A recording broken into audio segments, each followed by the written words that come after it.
Le pasteur l'ancien donc est désormais le pasteur de l'église de Chauvel depuis juillet. Donc je pense qu'aujourd'hui sera sa première intervention dans le cadre d'un culte à Chauvel. Il est déjà intervenu à Chauvel depuis qu'il est passé en juillet.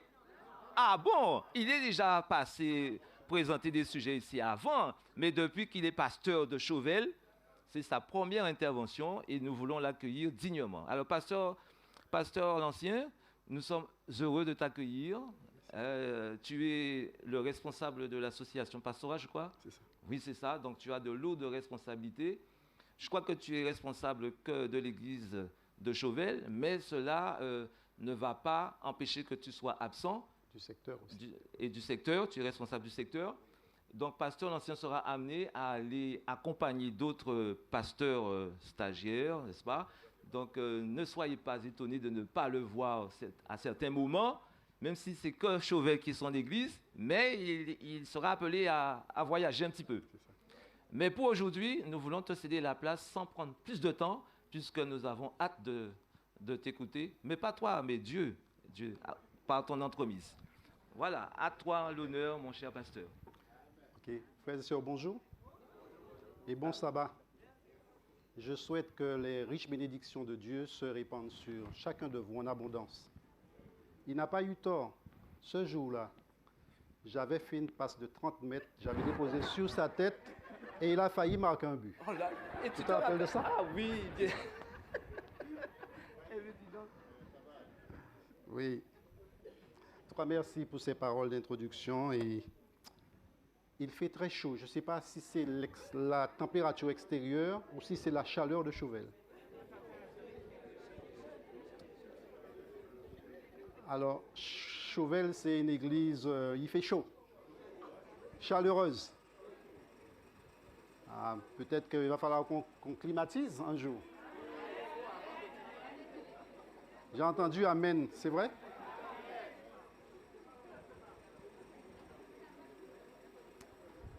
Alors si c'est le rêve que vous caressez, on dit que les rêves deviennent réalité quand on met les moyens, quand on y croit, pas vrai?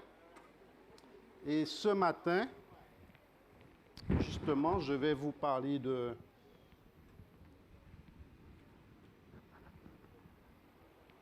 Je vais vous parler de rêve. Je vais vous parler de rêve parce que, en fait, vous et moi, nous rêvons tous. Que nous soyons endormis ou que nous soyons éveillés, nous rêvons. Je disais donc, frères et sœurs, que vous et moi, nous rêvons, n'est-ce pas? Et quand vous êtes allés vous coucher hier soir, vous avez rêvé. Certains se souviennent de leur rêve et d'autres pas. Mais nous rêvons. Au psaume 27, verset 4, David demande à l'Éternel une chose qu'il désire ardemment. Il dit, je voudrais habiter toute ma vie dans la maison de l'Éternel pour contempler la magnificence de l'Éternel et pour admirer son temple. Je demande à l'Éternel une chose que je désire ardemment. Je voudrais habiter toute ma vie dans la maison de l'Éternel pour contempler la magnificence de l'Éternel et pour admirer son temple. J'invite l'Assemblée à la prière. Notre Père et notre Dieu, c'est l'heure que tu as choisie pour t'adresser à ton Église, à ton peuple, à tes enfants, les plus petits, les adolescents, les jeunes, les adultes, les aînés, et ceux qui nous écoutent sur les réseaux. Nous prions que ton esprit se manifeste de manière puissante pour que ces paroles pénètrent nos cœurs et transforment nos vies pour ta gloire et pour ton honneur. Au nom de Jésus-Christ notre Seigneur. Amen. Je voudrais habiter toute ma vie dit David, dans la maison de l'Éternel pour contempler la magnificence de son Saint-Temple. Vous savez, le roi David était un jeune homme sans grande perspective d'avenir quand Dieu va l'appeler à la royauté. Personne ne s'y attendait, même pas lui.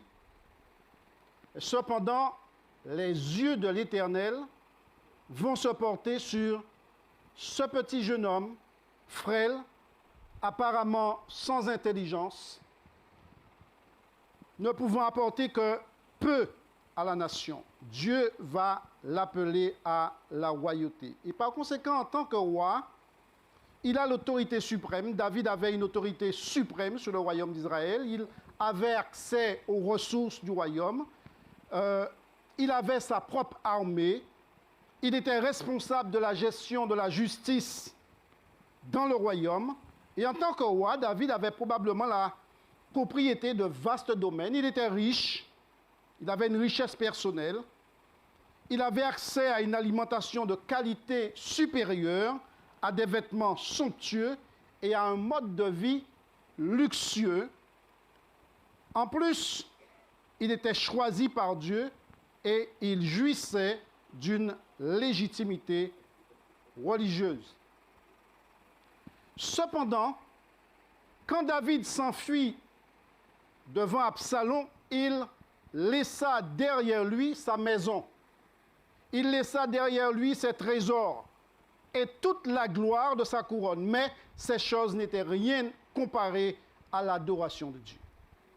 C'est pourquoi il va dire, je désire une chose. Ce ne sont pas les choses que j'ai, mais je désire une chose. C'est d'habiter toute ma vie dans la maison de l'Éternel pour contempler la magnificence de l'Éternel et pour admirer son Saint-Temple. Ça, c'est le rêve de David.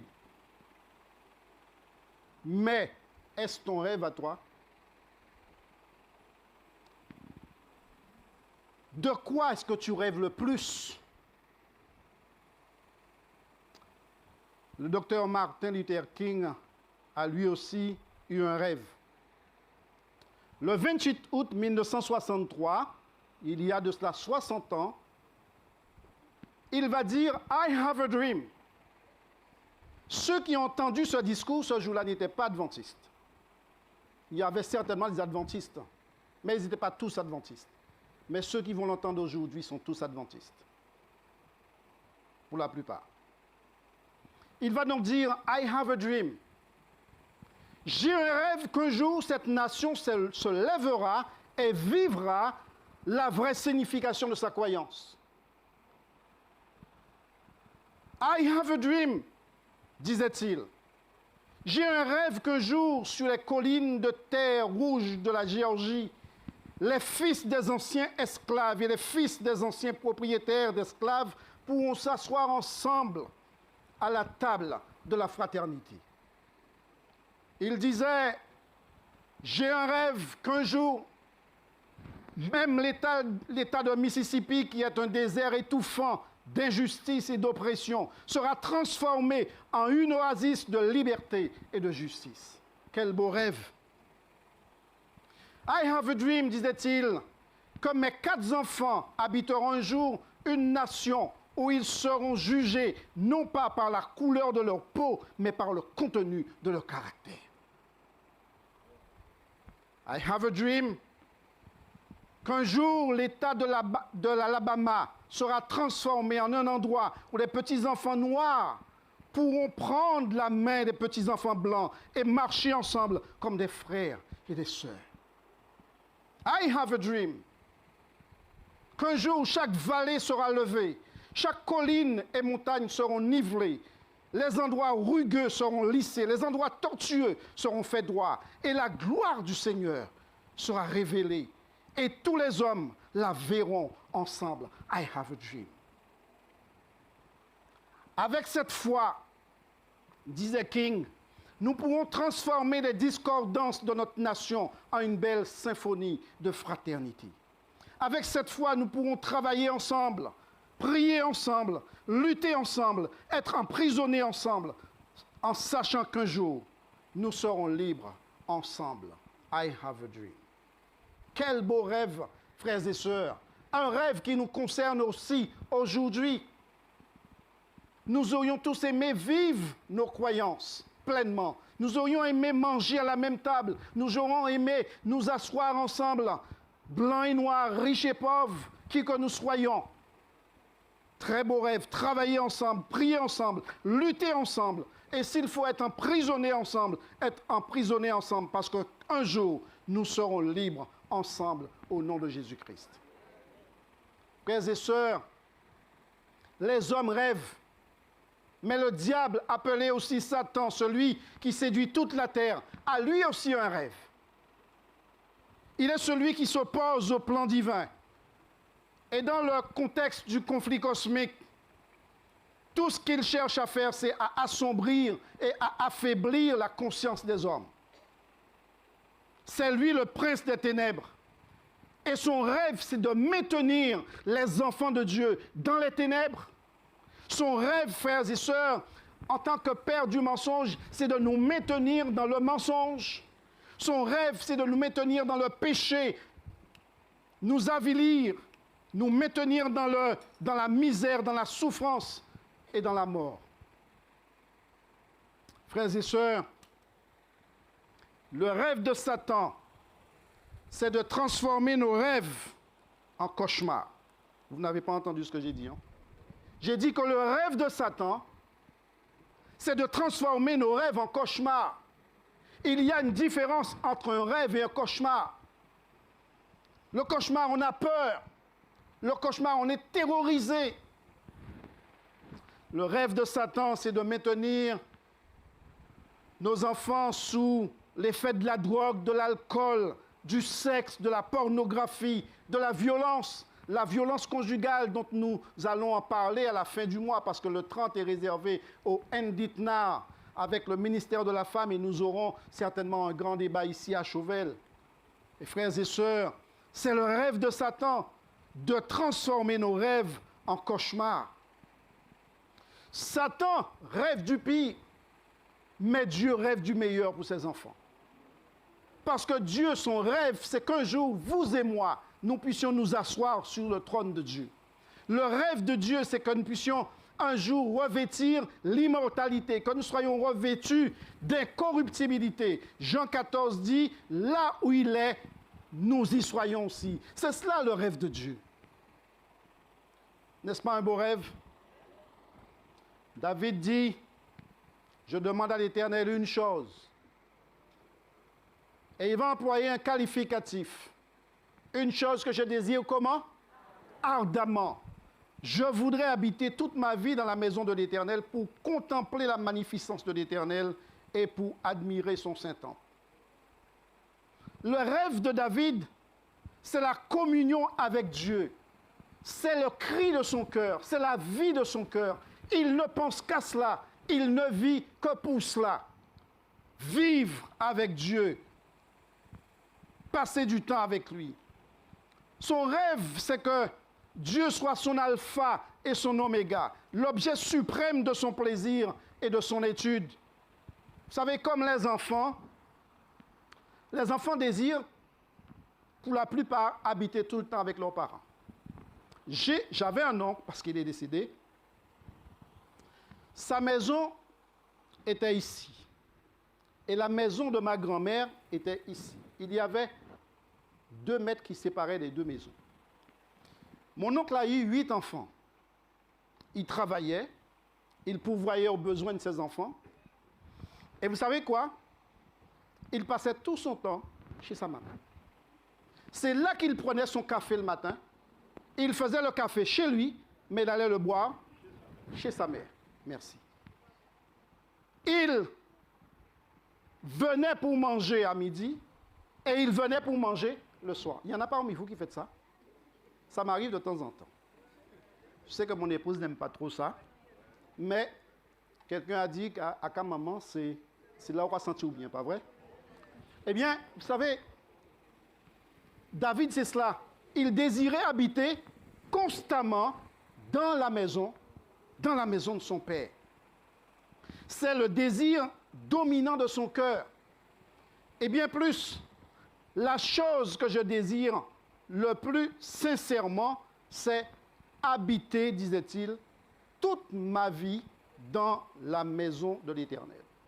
Il a un désir ardent, et son désir, c'est lequel déjà? Habiter toute sa vie dans la maison de l'Éternel.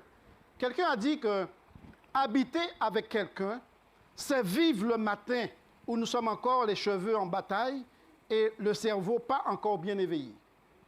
Habiter avec quelqu'un, c'est partager de façon toute simple les petites et grandes choses de la vie quotidienne, c'est échanger sur la journée passée, se croiser comme naturellement dans la salle de bain. Partager souvent le repas, c'est s'ajuster par des attentions réciproques, se sentir responsable l'un de l'autre et de l'harmonie de la vie dans la maison commune. Il désire, David, habiter avec quelqu'un et cette personne, c'est l'Éternel. David savait en fait qu'en présence de Dieu, il y avait des réponses à ces questions. Il y avait des victoires qu'il pouvait remporter. Il y avait la paix, il y avait le pardon. Mais surtout, il y avait l'amour de Dieu. Il y avait la protection de Dieu. Parce que sans lui, David ne pouvait rien faire. Comme vous et moi, sans Dieu, nous ne pouvons rien faire. Mais avec Dieu, tout est possible, frères et sœurs. Amen. Tout peut être utile. Qu'est-ce que j'ai dit? Tout peut être utile. Mais une seule chose est nécessaire. Dans Luc chapitre 10, versets 41 et 42, nous disons que le Seigneur lui répondit, « Marthe, Marthe, tu t'inquiètes et tu t'agites pour beaucoup de choses. Une seule chose est nécessaire. Marie a choisi la bonne part, qui ne lui sera point ôtée. » Et quel était le rêve de Marie? C'est de s'asseoir aux pieds de Jésus-Christ en permanence. Marthe s'affairait à faire beaucoup de choses utiles certainement, mais Jésus dit à Marthe, une seule chose est nécessaire, et c'est Marie qui a choisi de faire cette chose-là, c'est de s'asseoir à mes pieds, frères et sœurs. David demande à ce qu'il habite dans la maison de l'Éternel pour contempler la magnificence de l'Éternel. Parce qu'en fait, la maison de l'Éternel en question, c'est le sanctuaire. Il veut habiter dans la maison de l'Éternel pour contempler la magnificence de l'Éternel et pour admirer son saint temple. C'est le sanctuaire. Ce que le psalmiste aimait dans le service divin, en fait, ce n'était pas les formes, ce n'était pas les rites, les cérémonies, mais c'était quoi? Les vérités et les promesses qui étaient renfermées sous ces symboles.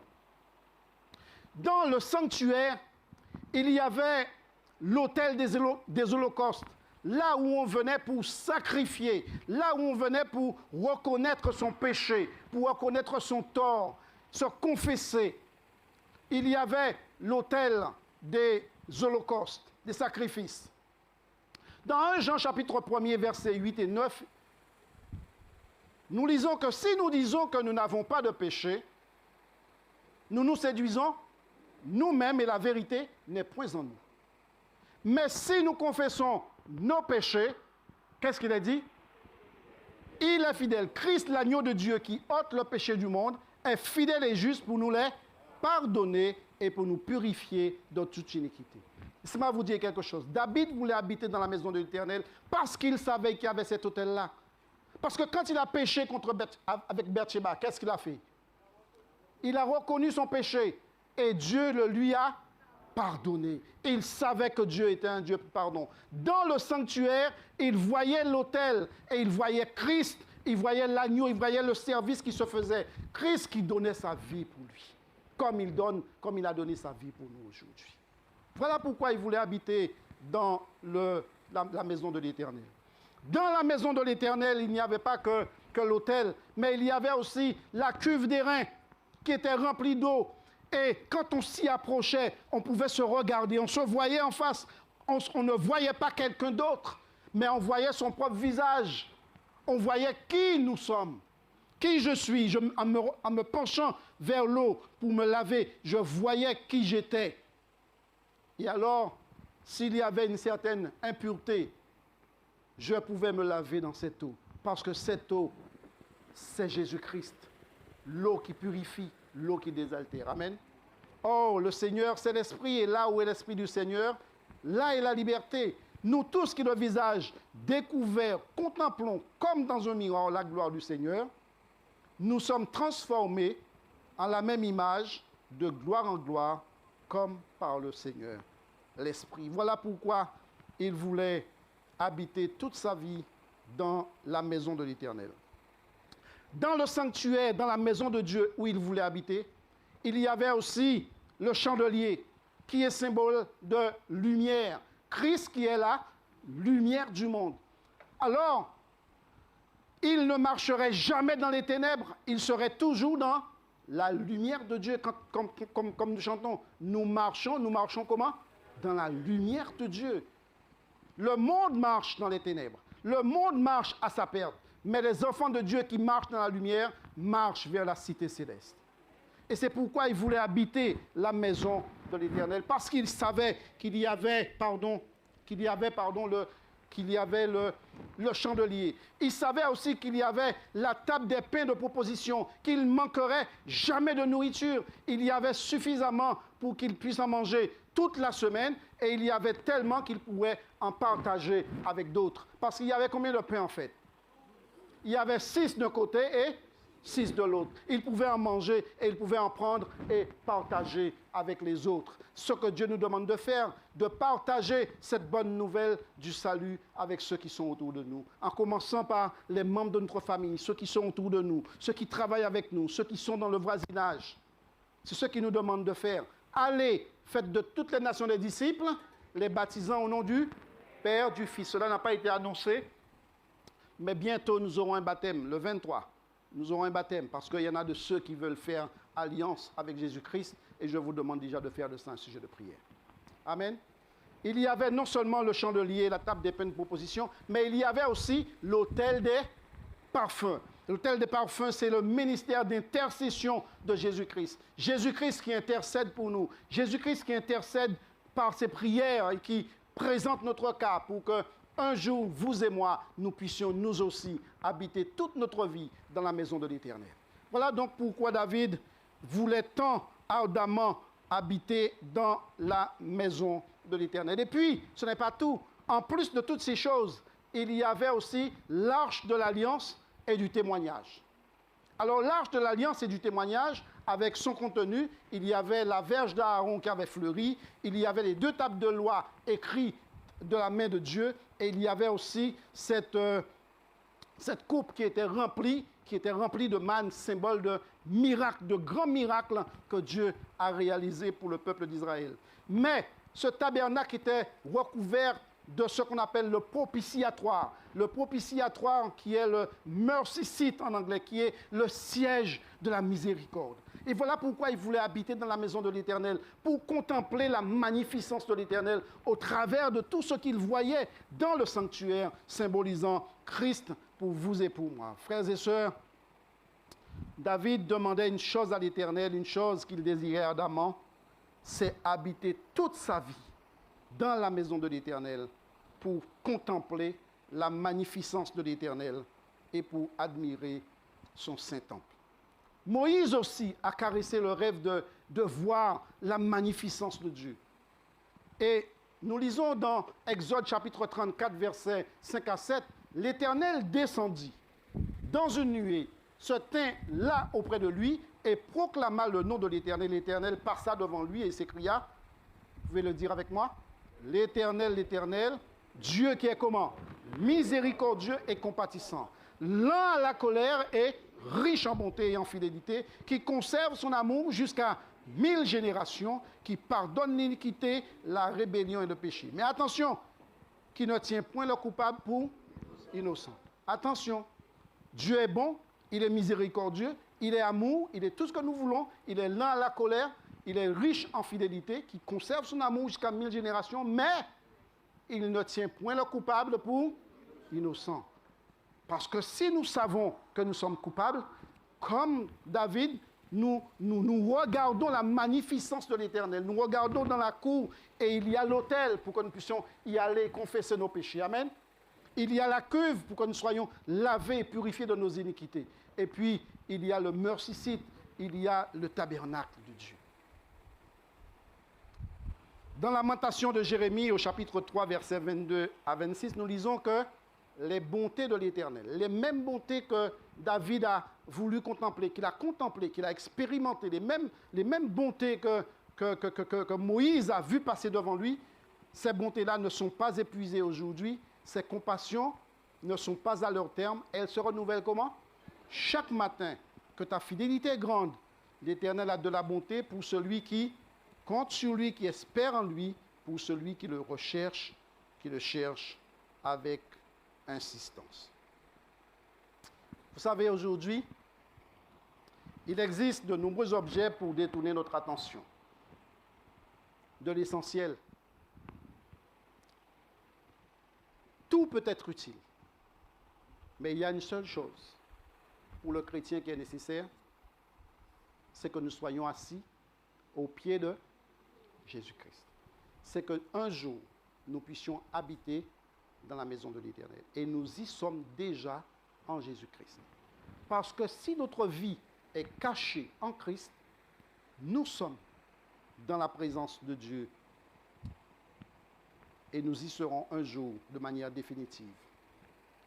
Eh bien, frères et sœurs, pour nous aussi, comme pour David et Marie, la jouissance de la présence de Dieu et de sa grâce doit être la chose principale, la seule chose nécessaire. Moi, je caresse des rêves pour mes enfants. Je caresse des rêves pour ma famille. Vous en avez aussi tout plein, n'est-ce pas? Vous avez des plans de carrière, vous avez des rêves, vous rêvez. Vous rêvez quand vous êtes couché, vous rêvez quand vous êtes éveillé, vous rêvez, nous rêvons.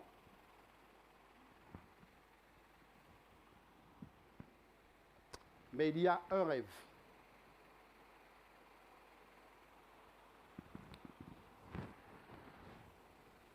C'est le rêve de Dieu pour chacun de nous.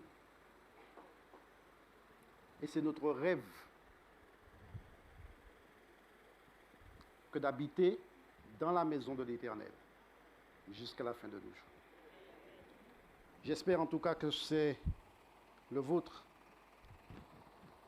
Alors, frères et sœurs, sommes-nous prêts à faire de la communion avec Dieu notre priorité?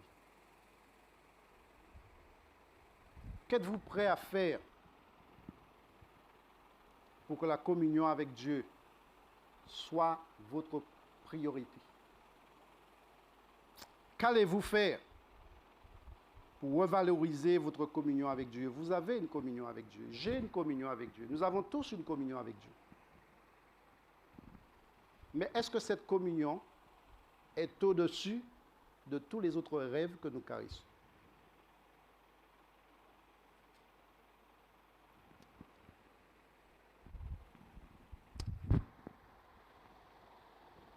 Comme David, je désire une chose ardemment. Et cette chose, c'est d'habiter dans la maison de l'Éternel tous les jours de ma vie, pour contempler la magnificence de l'Éternel.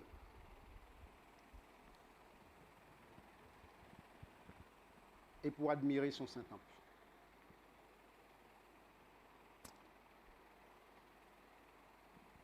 C'est mon rêve. Chacun nous rêvons, nous avons nos rêves. Mais moi, c'est le mien. Et il est au-dessus de tous les rêves. Parce que je connais les rêves de Dieu pour moi. Et je connais le rêve de l'adversaire de Dieu pour moi. Je connais mes rêves. Je veux que mes rêves, ou que mon rêve corresponde avec le rêve de Dieu pour moi. Le rêve de Dieu pour moi et pour vous, c'est qu'un jour nous soyons assis sur le trône avec lui. Amen. Quels sont ceux qui le voudraient et qui voudraient permettre que le rêve de Dieu soit une réalité? Amen.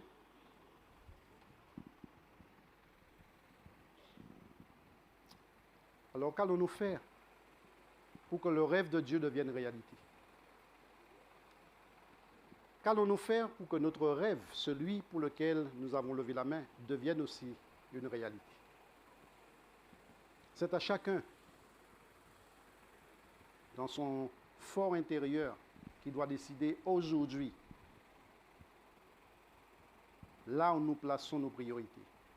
Une chose est sûre, c'est que ce qui se fait tout autour de nous aujourd'hui, tout nous dit que le maître est à la porte et qu'il revient bientôt. Il ne tient pas le coupable pour innocent. Il est riche en bonté, en fidélité, en amour. Et c'est à chacun de nous de saisir les opportunités qu'il nous donne maintenant pour que ce rêve devienne réalité.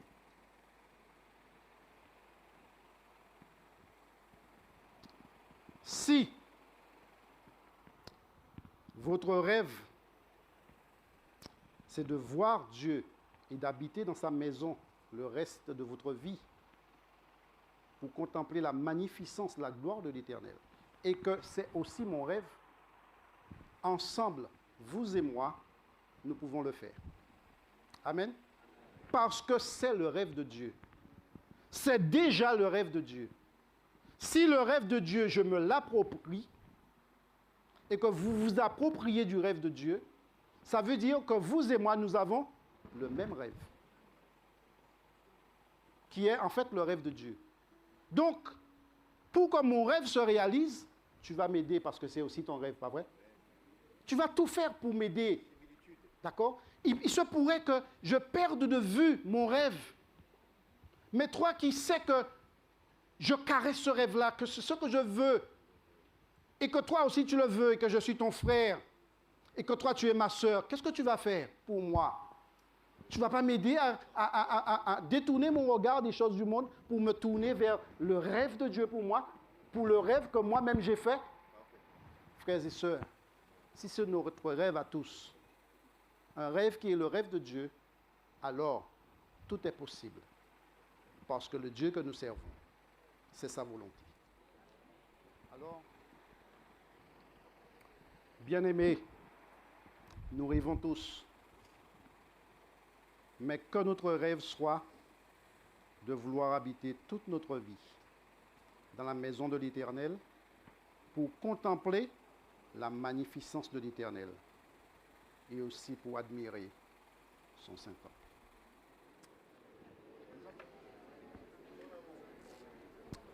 Éternel, notre Père et notre Dieu, nous voulons te remercier pour ce plan de salut que tu as établi pour qu'il en soit ainsi. Qu'un jour, ton peuple qui rêve d'habiter dans ta maison pour contempler ta gloire, toute sa vie, que ce rêve se réalise. Nous voulons te remercier pour Jésus-Christ. Élevé devant toi cette assemblée, ô Dieu, je te prie de déverser sur elle tes bénédictions en abondance. Chauvel, que l'Éternel te garde et qu'il te bénisse. Que l'Éternel tourne sa face vers toi, Chauvel, et qu'il t'accorde sa grâce. Que l'Éternel fasse luire sa face sur vous et qu'il vous donne la paix. Amen.